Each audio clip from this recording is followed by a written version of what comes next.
সারা সপ্তাহ জুড়ে মাছ মাংস খেতে খেতে যখন আর ভালো লাগে না, তখন কিন্তু এই শুটকি মাছই আমার ভরসা। এটা হচ্ছে লইট্টা শুটকির ভুনা। তো এইভাবে লইট্টা শুটকির ভুনা খেলে আপনি অনায়াসে এক প্লেট ভাত সুন্দর করে খেতে পারবেন। আমি কিন্তু শুটকিগুলো মাথাটা কেটে ফেলে দিয়েছি, আর সাইডের শিরগুলো কিন্তু কেটে ফেলে দিয়েছি। তারপরে দেখেন আমি কিন্তু এভাবে সবগুলো শুটকি সাইজ একভাবে একরকম টুকরা করে সুন্দর করে কেটে নিয়েছি। আর এখন কিন্তু এটা আমি গরম পানি ঢেলে দিয়েছি এই শুটকির মধ্যে। না হলেও 1 থেকে 2 ঘন্টা আমি শুটকিটাকে ভিজিয়ে রাখবো।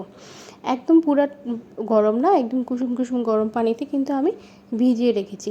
এটা কিন্তু ভালোভাবে যখন নরম হয়ে যাবে, তখন একদম হাত দিয়ে ঘষে ঘষে ময়লাগুলো ফেলে দিয়ে তারপরে কিন্তু কাঁটাটা ছাড়িয়ে নিয়ে তারপর কিন্তু রান্না করতে হবে। তো এই সুযোগে আমি কিন্তু এখানে একটা কড়াইয়ের মধ্যে পেঁয়াজ পরিমাণ মতো ভেজে নিয়েছি। আর এই যে দেখেন শুটকিটি এত সুন্দর মতো নরম হয়েছে। তারপর মাঝখানের কাঁটাটা কিন্তু তুলে ফেলে দিতে হবে, একদম সাদা পরিষ্কার করে ধুয়ে নিতে হবে। কারণ শুটকিতে কিন্তু ব্যাকটেরিয়াও থাকে, অনেক দিন ধরে এটা বাহিরে শুকাতে থাকে, তো ভালোভাবে গরম পানি দিয়ে ধুয়ে নিতে হবে।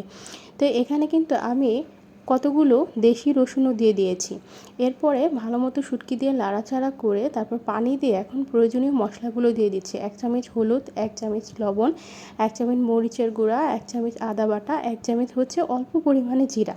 তো সবগুলো মশলা একসাথে দিয়ে সুন্দরভাবে কষিয়ে নিতে হবে। তো এই পর্যায়ে আমি দিয়ে দিলাম হচ্ছে চিকন চিকন করে ছোট ছোট করে আলু কেটে নিয়েছি। আর হচ্ছে এখানে আলু দিয়েছি। আপনারা শুধু আলু বা শুধু অনেকে শুধু পেঁয়াজ দিয়েও রান্না করেন, সেটা রান্না করতে পারেন। আমার কাছে শুধু পেঁয়াজ দিয়ে রান্না করলে একেবারেই মিষ্টি মিষ্টি লাগে, ভালো লাগে না। তা আমি মাঝে মাঝে একটু আলু দিই। আর এখানে সাথে একটু পটলও দিয়েছি, যাতে তরকারির ভাবটা একটু নরম হয়। একেবারে চিকন চিকন করে কেটে দিবেন, যাতে একদম বোঝাই না যায়। তো ভালোভাবে নেড়ে চেড়ে কষিয়ে পানি দিয়ে দিয়েছি, তারপরে কিন্তু কাঁচামরিচ দিয়ে দিয়েছিলাম। তো এখন কিন্তু হয়ে গেছে, একদম শুকনা শুকনা করে একটু ফেলতে হবে। তারপর লাস্টের দিকে কিন্তু আমি ধনেপাতা দিয়ে দিয়েছি। শুটকির কালারটা দেখে বুঝতে পারছেন কত মজা হয়েছে। সবাই খেয়ে অনেক প্রশংসা করেছে।